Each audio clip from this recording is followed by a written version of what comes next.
one of us is unique, so just recognize it and live your dream. We all look alike. Welcome to the Dealmaker Zone. My name is Steveson and I'm your host.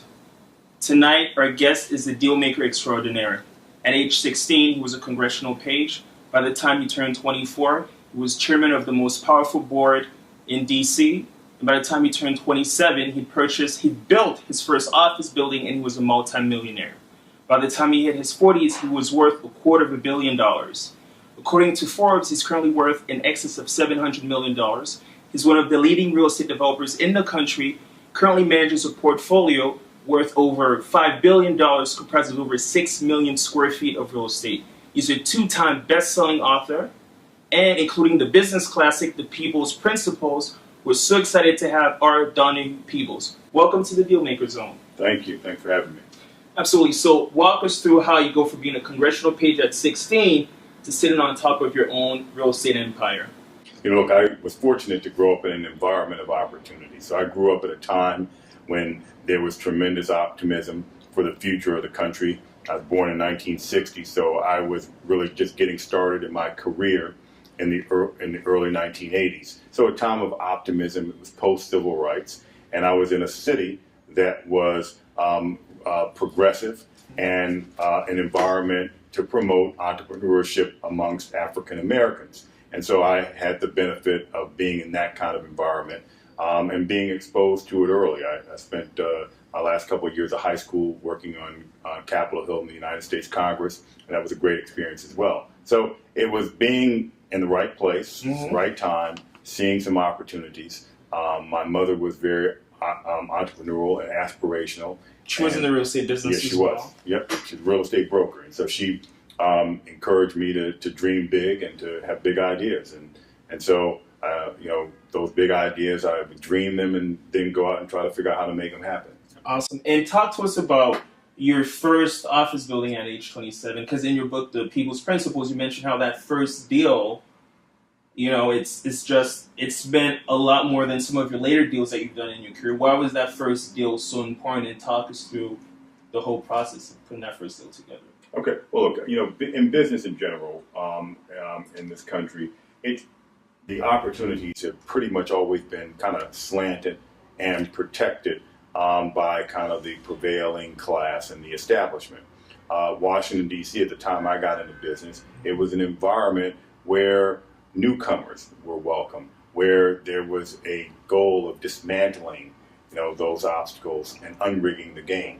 And so I happened to be in an environment, again, opportunity, where I happened to be in a situation where one of the tenants of mine in my office space came to me with a lease proposal, basically a piece of property in an economically neglected area in D.C., where they were looking to see it developed, to redevelop that community. And the city of Washington was interested in leasing office space there. And the person who was going to develop that office space for the city was negotiating to buy this broker's client's property, and they were haggling over $150,000. So I knew the mayor. He had appointed me to chair the property tax appeal board for DC. I had a long history with him, so I figured I'd get a level playing field. And I figured if a deal's worth doing, even back then, to haggle over $150,000 didn't make sense. Yeah. So I went and tied up the property, found some partners to put up the money, and then approached the city about leasing a building from me. And it kind of seems like throughout your career, a lot of your deals that you've done, you've always had strategic partners. Some of your partners, you've done multiple deals with them. Can you talk to us about why it's so important to have the right partnerships when you're building out your real estate portfolio or being an entrepreneur in general? Well, look, I think in that particular case, you know, I'm a big believer that partners should bring capital, but they should also bring some element of expertise. And so I was 26 years old when I was working on that deal in D.C. I had never built a building before. In fact, I had never owned real estate. I did not own my home. I was renting an apartment. So this was going to be my first piece of property that I ever owned. And it was a complicated development. And I'd never done it before. So I needed to, one, have somebody on my team that knew how to do it so that it would be successful. And I also needed to provide a level of confidence to the city that if they did business with me, that the project would get built. They could actually deliver. And I could deliver. So it was that combination, and then finding a partner where this was a good opportunity for them, and they would like the opportunity, value it sufficiently to where they would give me more latitude. And so I found some partners who I talked to about another deal that did not work out, and brought them in on this deal, and ultimately we became 50-50 partners.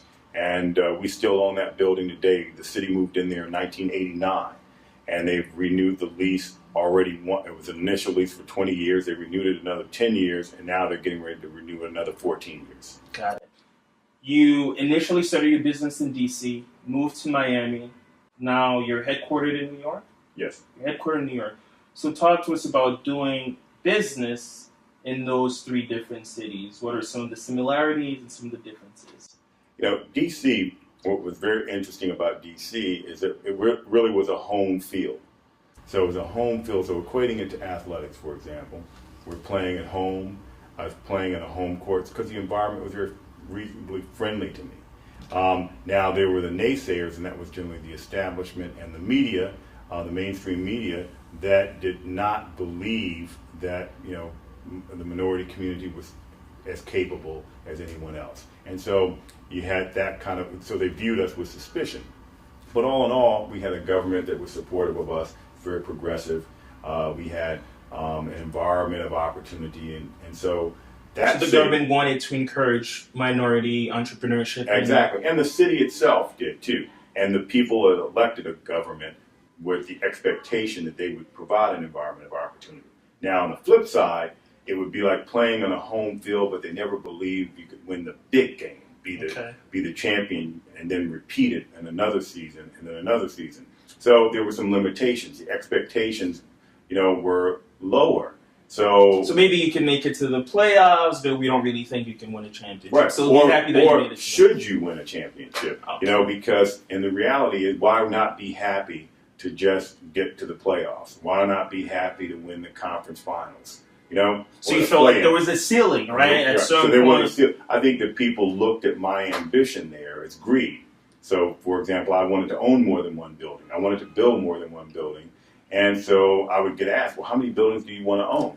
And so for me, that was an odd question, given that there were developers who owned dozens of buildings. Nobody ever asked them. And nobody asked them how many they wanted to, you know. And I remember being asked by somebody I respect immensely, how many buildings do you want to own, Don? It was like a sarcastic remark, like, you greedy guy, how many buildings do you want to own? And you're so young, too, Right. So why don't you just be happy with what you have? Right. And so with Miami, I didn't have that burden, but I didn't have the home field advantage. And so it's playing an away game. And so there, they didn't expect me to be as good. And so I was underestimated. Okay. So there, I just came in, I was the underdog, underestimated. And they didn't do their homework and didn't do their scouting. And so I was able to surprise the establishment and win a very big deal there when I built the Royal Palm, the rights to build the Royal Palm. And then from there, you know, at that point, our company started growing to scale. Mm-hmm. And so Miami was a bit different. New York has been the biggest surprise because New York, you know, the largest city in America, Yes. the most entrepreneurial city in Correct. the country, and probably the most entrepreneurial city in the world. Yes. A very diverse city in terms of race and culture, but a tremendous concentration of wealth and a tremendous concentration of economic opportunity. And then when it comes to my business, the real estate business, there's a tremendously small concentration of wealth and opportunity. And so in Manhattan, I'm the only developer of color to own a major building south of 110th Street. And that is astonishing. That would be your property in Tribeca. Exactly. So you think about that. This is a city that's 65% minority and 52.5% female. And we don't have any major female entrepreneurial developer in the city. And we don't have any other major African-American developer in the city. You know, and this is a city where the number one local business is real estate. So I was shocked at that. And I was shocked that the opportunities were so limited, And I was even more surprised that people stood for it. And that was a difference between, say, D.C. And New York. Majority rules in D.C. And the minority rules here in New York. And Miami. Miami's a predominantly Latin city. And so you can, every major business has significant representation in terms of Latin Americans. And you don't see that here. So I want to follow with what you said. So you had the impression that people in New York didn't do much about it. So are you referring to local politicians? Or are you referring to the business community? Who do you think should be doing more about it and is not fully engaged in terms of changing the dynamic? Everybody. Look, I think, first of all, this is what I look at New York City as I see it as economic apartheid. So look at pre, or look at South Africa in the 1980s. It was a very racially diverse country. It had blacks, it had, Indians, Asian, had a multicultural environment, but the wealth was concentrated and held by the minute minority. And so here in New York, you have this, disparity, and we allow it to happen because in South Africa, the South Africans couldn't vote; they couldn't elect their own government. We can here, and so I think the politicians, most of them, have let their constituents down. I think that I think many citizens have just lost faith in the political process. They've lost faith in the trustworthiness of our elected officials, and they've just given up. And then the establishment likes this inefficiency and this lack of change because it perpetuates their control of opportunities. So you think about, just to give you some simplistic, straightforward numbers, the city of New York, as a government, contracts with private contractors and businesses $18 billion a year. Of that $18 billion a year of contracts awarded, less than 3% of those contracts are awarded to African American owned businesses. Less than 0.6% are awarded to Latino owned businesses. Has this always been the trend historically in New York City? Exactly. It's always been. Well, it can't go much lower. It would just be, right? And so think about it. You have a city that's 65% minority. Yes. African Americans and Latinos alone are 55% of the population, and yet they get less than 1% of the economic opportunity. Why do you think that is? Because we've allowed it to happen.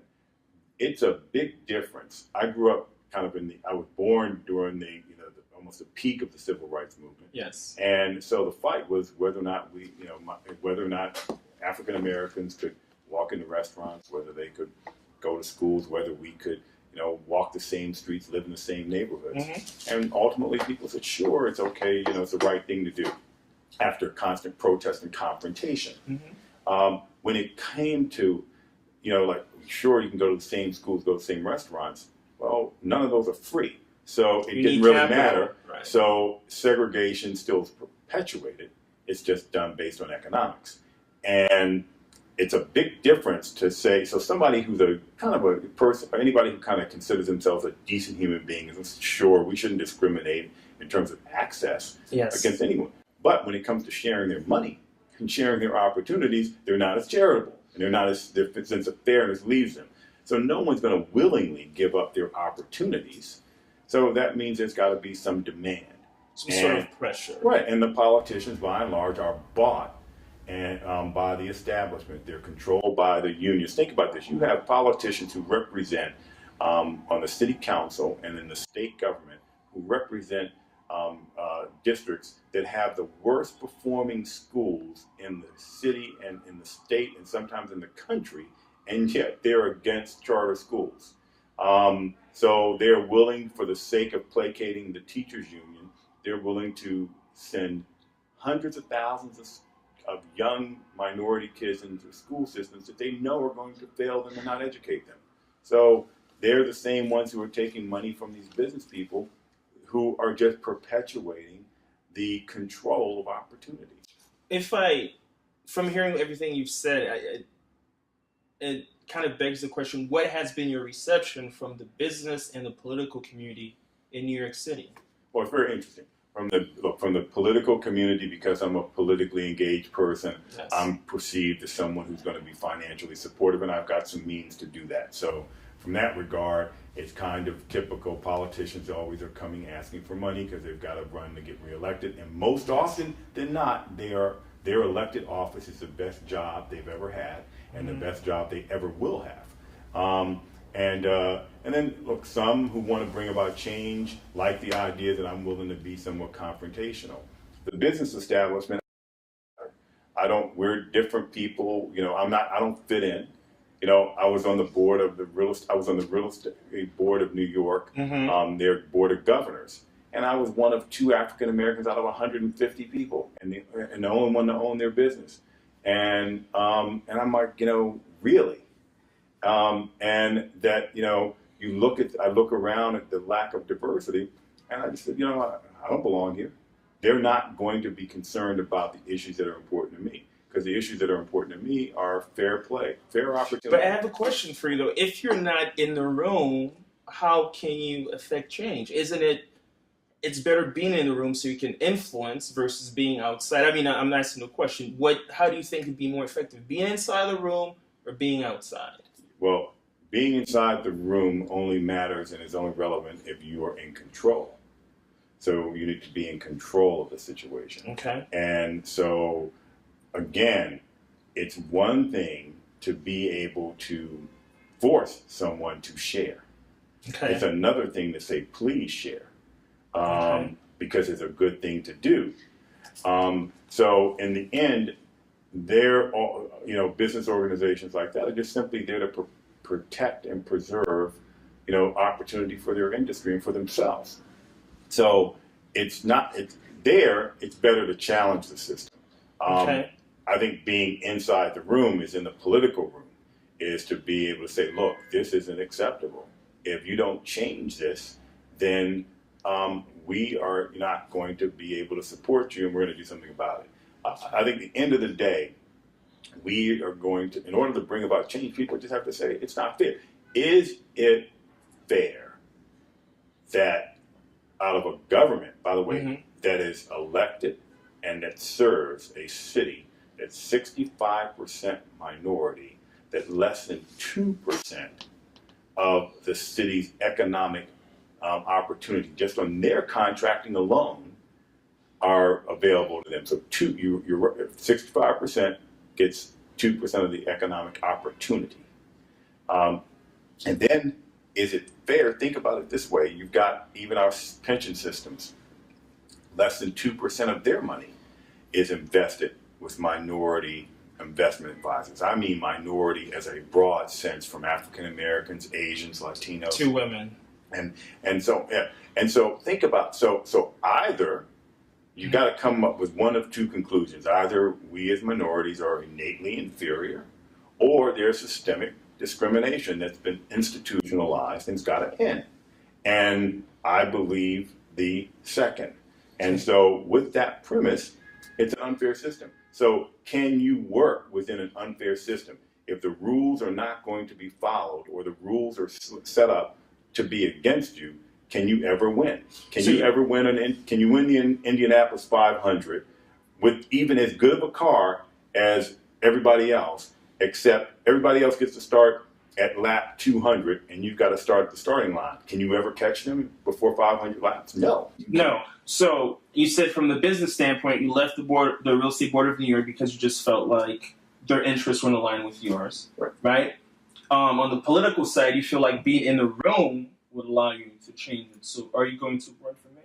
I'm considering it. Look, because I think if in order to bring about change, I know the political process very well. I've been involved in politics almost, all my adult life. Yes. And it is very hard for a politician to have to go and raise their money and get their money to keep their job from the very establishment that they want to restructure and to change. So in the end, they're corrupted by the very system that they want to change, or that their constituents want to see change. And that's why you get this perpetuation of poverty and lack of opportunity. These poor schools that keep performing poorly are allowed to remain open so that the teachers can keep their jobs, and the teachers are able to keep their jobs because they support the teachers union, and the teachers union has millions of dollars to deploy in political elections, and they deploy it for people who are going to keep the most teachers employed. Let me ask you a practical question, right? You're a businessman. The way you built your business, like I mentioned earlier, you had a lot of strategic partnerships, and you worked well with the cities in which you operated. Miami, DC worked well with the governments. If you run for office, you need a constituency, right? You need a certain group of people or certain interests to support you. So who would be your natural constituency? Well, I think it would be broad. Look, I think all New Yorkers, most New Yorkers want the same thing. They want everybody to have a fair chance. They want everybody to have an opportunity, a decent education. They want people to all live in safety, including themselves. Yes. They want the municipal functions performed well, and they want a fairness and opportunity. That's what everyone wants. So doesn't every single candidate who wants to run for office, that's what they want to do? But sometimes when you're in office, you might confront other realities. So if you were to run, like, what would convince a New Yorker that you would be different than the other ones who've said something similar? Well, first of all, I don't genuinely believe that many people in the political system right now are committed to that, because if they were, we'd see change. I think that most people are not. They just will say what's necessary to get elected, and then they will blame the bureaucracy for not allowing them to make these changes, or they need a law to make these changes. They need a change in the law or some situation like that. But the difference, again, is economics. I don't need a job. I've got a great job. I don't need the money, and I don't need anyone else's money. I can spend my own money. And so I think that's a situation that makes me a bit different. It makes me more along the lines, in some regards, like Mike Bloomberg. He was able to advance his agenda. In fact, he was able to get himself a third term because he did what he wanted to do, and he wasn't co-opted by the establishment. That's true. With Michael Bloomberg, though, he was a New Yorker. He had a business here. He had strong ties with the business community. So I think that kind of helped initially when he ran for office, right? So in terms of running, like I mentioned about the constituency, you do need a certain base of support, right? So would it be on the business side? Would you run a grassroots campaign? Like, what would be your approach to building that constituency? Well, one, I want to correct you. Mike Bloomberg is from Boston. And also, two, Hillary Clinton didn't really move to New York until after she was elected to the United States Senate. But that's a center. It's different in the city. The city, like you mentioned about being insular. Mike Bloomberg can be from Boston, but a lot of his business is here, and he's well known here. I think at the end of the day, this New York, more than half of the people who live here are not from New York. 35% or so of the city's population is actually foreign-born. Yes. So this is an environment of opportunity that attracts people to come here. And I've got a big investment in New York City financially, and I've got a common agenda that I think many people want. So the constituency I see, would be a combination of somewhat unique. I think I would be able to appeal to all segments of the city. I think that I would be especially attractive to the minority community. I think I'd also be attractive to those who are more fiscally conservative, because I know how to run a business and manage money and run one well. And also, I think people who are concerned about the basic functions of a municipality, who want someone competent, I think that'll be attractive too for them. So I think there's a combination of different constituencies. I think the challenge is, you look at, say, de Blasio. He was elected with a turnout of 22% in the Democratic primary, and 17% of the eligible voters in the general election. So people could care less. I think that, a candidate, if I ran, I would look to significantly increase voter participation. And again, it's about opportunity. So I think anyone who's aspirational about the future would find, a candidacy of mine to be attractive. And what's your overall sense of the real estate market in New York? You have a development. How is that going? And what's your overall sense of the market? I think the market's doing very, very well. I wonder, I have some hesitation on how the super high end can continue to sustain itself. I think that we look at these headline numbers where people are paying absurd amounts of money for homes, for condos, 30 million, 50 million, 100 million, some are as much as $200 million. That is just those are absurd amounts of money. There's only a small segment of the world population that can afford those. So I think people building into that market are going to have some difficulty. I think that we're at a point for the luxury side of the market to where we are at a level where I don't see a great deal more growth. Mm-hmm. There's not a lot of supply and there's much more demand. I think the biggest challenge in the marketplace is workforce housing. Mm-hmm. What do the working people who are making six-figure, salaries, where do they live? Because they cannot afford to live in Manhattan. They are being pushed more rapidly out of Brooklyn. Going to the Bronx or elsewhere, yes. Right. So that's the challenge. We're almost out of time. Any final words? Okay. Yeah, I think that one, New York City is a great city. It's a city of great opportunity, and one of the things I would encourage is, for your generation, for example, to dream big, to go out here and not see the limitations. You all have grown up in a different time period. The country has made such significant advances since my generation. So it's an environment of opportunity. But I would encourage your generation to demand opportunity, not be willing to accept that it's harder or that the rules are different, but to demand opportunity, demand change, and be agents of change, because you all are the best prepared to come out and compete on a global basis, and certainly New York City is a great environment for your generation to compete. And I think with your generation doing that, you will change the shape and the complexity of New York City. And if you change New York City, you'll change the country. And the world. And the world. Thank you so much You're for being welcome. on the show. Thank you very much for having me. Absolutely. And that's the last word for the Dealmaker Zone. If you want to be on the show, please send us an email at show@AnySizeDeals.com, as well as your feedback. Thank you.